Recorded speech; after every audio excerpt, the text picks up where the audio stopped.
All right, part 2 of the Civil Rights Movement changing. So, just ended by talking about the FBI and the COINTEL investigative program that gets exposed during this movement.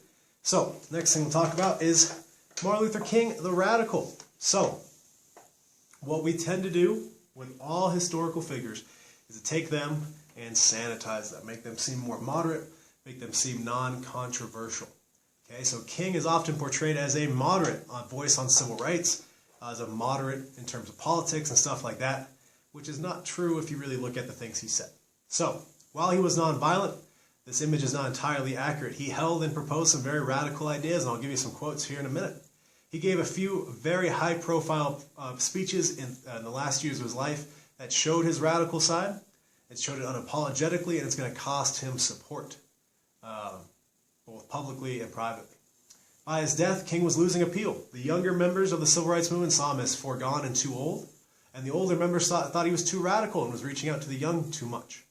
Newspapers stopped publishing his writing as op-eds, and people were nervous to be seen with him by the end because of some of the radical stuff he said. So let's read some of them. Okay? His most radical speech is what we call Beyond Vietnam, which will be given about a year before he's assassinated.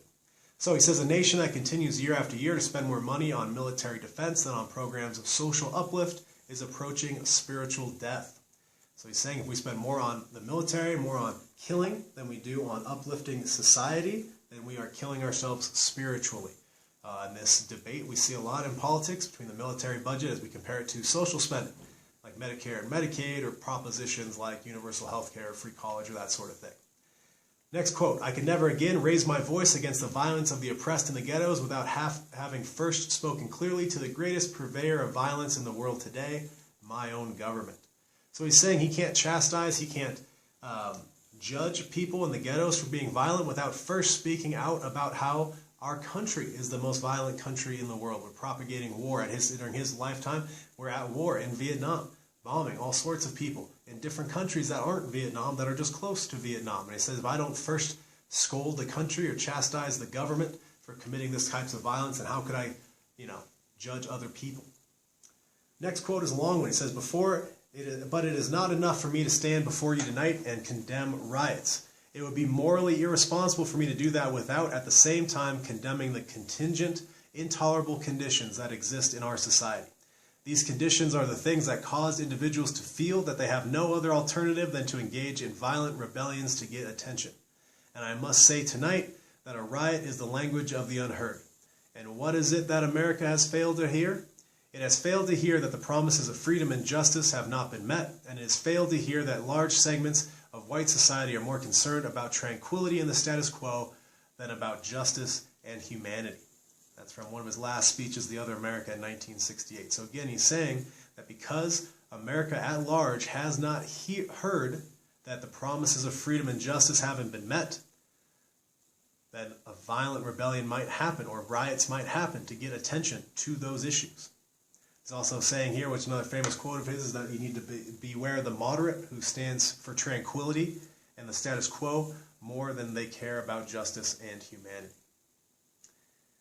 Last couple of quotes here. Okay, and where do we go from here? In 1967, he says, whites, it must frankly be said, are not putting in a similar mass effort to re-educate themselves out of their own racial ignorance. It is an aspect of their sense of superiority that the white people of America believe that they have so little to learn. The reality of substantial investment to assist Negroes in the 20th century adjusting to Negro neighbors and genuine school integration is still a nightmare for all too many white Americans. That one's all pretty self-explanatory. The Three Evils of Society speech in 1967, he says the problems of racial injustice and economic injustice cannot be solved without a radical redistribution of political and economic power. He says the evils of capitalism are as real as the evils of militarism and racism. Okay? He will often speak out against runaway capitalism, unfair capitalism. He'll in fact even say that we've got socialism for the rich and rugged individualism for the poor. He'll say telling someone to pull them up by their bootstraps when they don't own boots is a cruel jest. All sorts of things like this where he says that unequal capitalism is evil. As evil as militarism and killing, and as evil as racism. So he will end up being pretty radical, and this will cost him a lot of support within the movement and outside of the movement. There he is getting arrested one of the many times he gets arrested during his life. So true or false, by the time of his death, Martin Luther King's popularity had dropped significantly.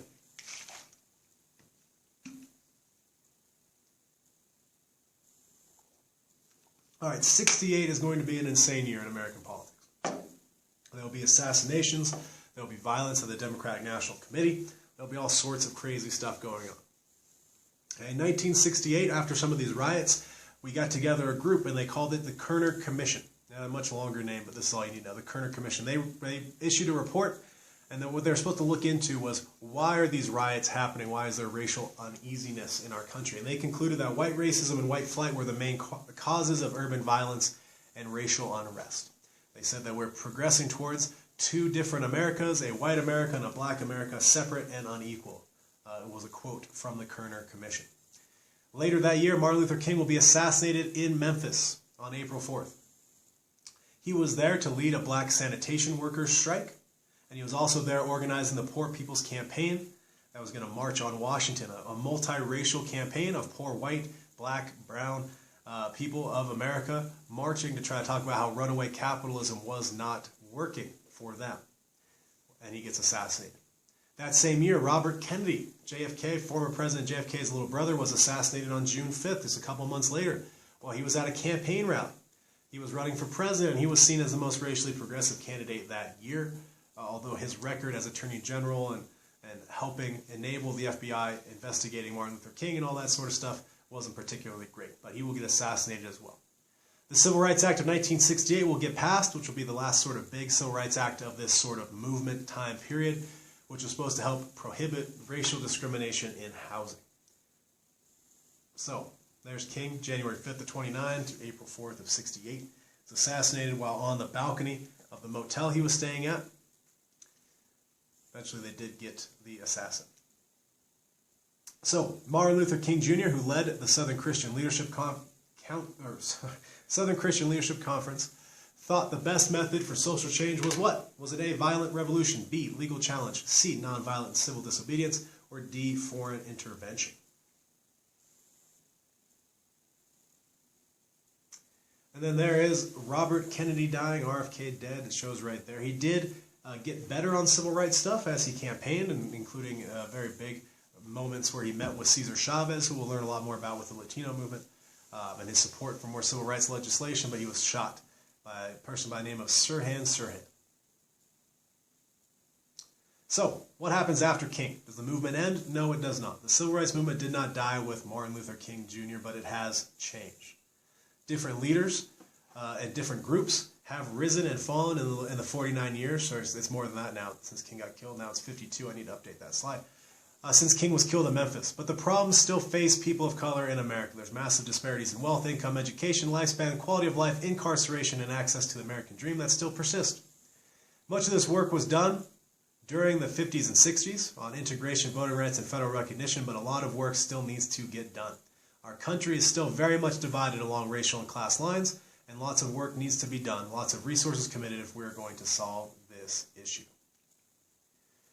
So, things we'll talk about here, right? And I want to caution to say that I'm going to adopt the position of the civil rights movement. I should have talked about this at the beginning. I'm going to adopt their position to argue in their behalf on this stuff, but there's multiple ways to look at it all, right?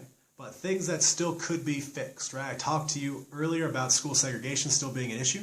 There's funding disputes, with property taxes being the basis of more education funding, means more money in nicer neighborhoods, which tend to be majority white, after the redlining issues that were faced by black people for a long, long time. So, $23 billion difference we talked about maybe in the last PowerPoint.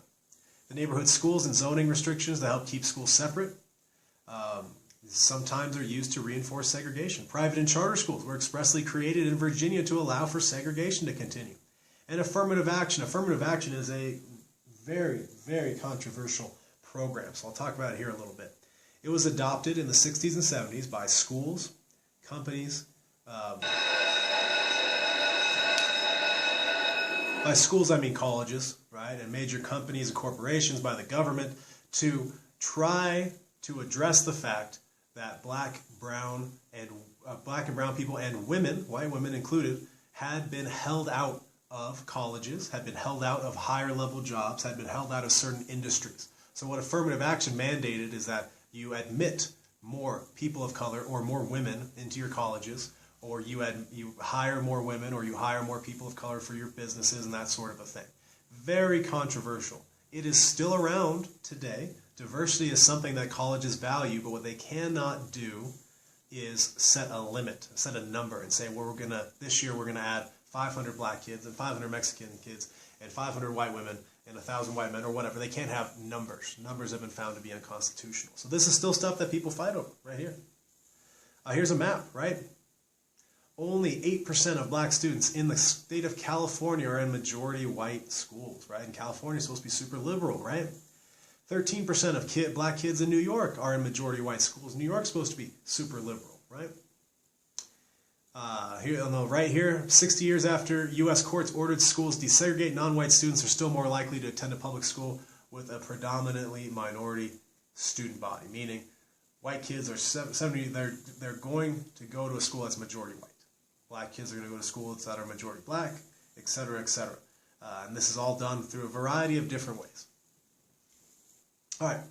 Mass incarceration, police interaction. People of color, again, I'm going to adopt their position. People of color are more likely to have negative interactions with the police and to receive longer prison sentences and to be suspected of criminal activity. So, broken windows, the stop and frisk program, you heard about it, I'm sure, if you paid attention at all to Mike Bloomberg's failed presidential campaign. Broken windows is a policing theory that argues that by policing low-level offenses, you prevent more serious crime. It's the idea that criminals continue to level up and become worse and worse criminals. Stop and frisk was a police practice of temporarily detaining, questioning, and searching civilians on the street for weapons and contraband. So they would stop you and they would frisk you to see if you had anything illegal on you. Both of these programs were carried out in racist ways. Black and brown citizens made up nearly 90% of all the police interactions. More than 70% of them being innocent. Stop and frisk was later found to be unconstitutional because the Supreme Court found that it violated protections in the 14th Amendment. Black and brown Americans are 2 times more likely to be put in jail, be put in the federal drug system if they get arrested for drug possession than white Americans, who on average serve 19% less jail time than their black and brown counterparts. So black and brown Americans will serve 19% more jail time for the same offenses than a white American. Police brutality. Multiple things can be true, right? This is a very controversial one, right? So not all police officers are bad. I've got friends that are cops. I don't think all cops do bad things. I'm not anti-police. I don't think we should get rid of the police department or anything like that. But at the same time, we've gone away from things, good practices like community policing, and have gone too often towards more militarizing policing. There's literally sometimes they call it a war zone, and they say we're going out to war, stuff like this, right? It's supposed to be more community-based. You form relationships, and that is a great way to reduce crime. There have been too many violent interactions between police and people in general across all racial lines. But sometimes it's worse along racial lines as well. But there's a lot of great programs out there that police do. There's a lot of great programs that police departments are adopting to lower violent interactions, and all that stuff is great. Sort of thing that we should all be excited about. We should want less negative interactions between police and regular people, because we're all people and we all want the same thing. We all want an orderly society. All right, so stop and frisk. Some examples that were used to find the law unconstitutional. So in New York City, 33% of the people in New York are white, but 53% of the people that were stopped were black. Right? So they only make up 25% of the population, but they made up 53% of all the people that were stopped and frisked. Right? So white people only made up 10%. So they went down 23%, and white and black people went up 28% in how many of them were stopped. In Boston, here on the right, 63% of all the people that were stopped and frisked were black, even though black people only make up 25% of the population in Boston. So things like that were used to show that stop and frisk was not done in a racially equal manner, which eventually got the law or the practice stopped. All right, police killings, police-involved shootings, right? U.S. population is 13%, or at least on this chart from 2012, was 13% black, 17% Hispanic, and 63% white. But of the people killed in police interactions, 31% were black, so that goes up. 52% were white, so that goes down a little bit. People killed by policing while not attacking. So in that first chart were people that were attacking the police actively. Here at the bottom were people were following orders, right? So I would say that this chart shows that there's way too much violence between people and the police in both directions and all that, but it's also probably not done equitably along race. Okay? Drug-related arrests, here's where we'll see the worst of this. This war on drugs and stuff like that was done in a pretty unfair manner. So drug-related arrests per 100,000 residents of each race is 332 for white, 879 for black. We know that white and black people use drugs at the same rate. So this is not being done in a great way, right? It says right there at the top, 9.5% of white people admitted that they use drugs, 10.5% of black people, yet way more black people getting arrested for it. And then we have high-profile things, right? Marches, police brutality. This guy on the right was choked out and killed in an illegal chokehold for selling individual cigarettes. We have all sorts of shootings. Stephon Clark here on the left was shot in his own backyard. So this stuff is very much in the news now, right? It's controversial. And we all want the same thing. We want less violence. We want a more orderly society. We just got to figure out how to get on the same page for that. All right, the income gap. Okay, the income gap, I think is the last thing I will talk about with all of this today. Okay, discrimination, slavery, right? Redlining after slavery, and white flight will lead to a huge racial wealth gap in our country. Right? I talked about slavery. Westward expansion. Cheap land was available in the West in huge quantities through the Homestead Act, but that was not available to non-white people. The GI Bill, redlining, and white flight made cheap homes available with government-subsidized loans, again, just for white people. This is where people get the term systemic racism, where laws were structured to exclude people of color, and that leads all the way until now, where there's a huge gap between white Americans and black Americans and brown Americans in terms of wealth. Still to this day, right? So for the most part, we've done well to combat the racism, maybe that was in redlining. Redlining is not allowed anymore. The GI Bill has been fixed to affect everybody. White flight has gone down too. But with that, there are still some issues, right? Still to this day, people of color are rejected for home loans at a higher rate than white Americans, even if they have the same financial information. There was a big investigation at the end of the Obama administration where they would literally just send in a white guy to apply for a loan, and then after he left, they'd send in a black guy with the exact same financial information, the same credit score, the same income, all that stuff, and they found that black people were getting rejected 4 times as often as white people. In 1963, the average white family's wealth was $121,000 higher than the average wealth of a white person, of a non-white person, and in 2016 it was $700,000 higher. Between 1983 and 2013, the wealth of the median black family declined 75%. The median Latino family declined 50%. The average white household increased 14%. So there are some disparities here, as we can see. In the Great Recession, which you guys luckily were real young for, you'll see a huge drop in black and brown wealth during that. They'll get hit probably the hardest during that moment. All right, the 3 big events that institutionalized the racial wealth gap in our country were what? A, slavery, B, westward expansion, C, white flight, D, the Great Migration, or E, World War II. Okay, again, I'll show you this chart for the last time. Oh, I kind of updated it last year, right? We're just in that green zone. Okay, I want to emphasize through all these lectures that I've given, I don't particularly subscribe to the idea that everybody's racist or anything like that, but there have been issues, racially based issues in our country that we need to fix. I think everybody mostly agrees that they want things to be more orderly, they want people to get along, they want things to be better for everybody in the country. So I think if we can all agree on that, we can fix a lot of these things.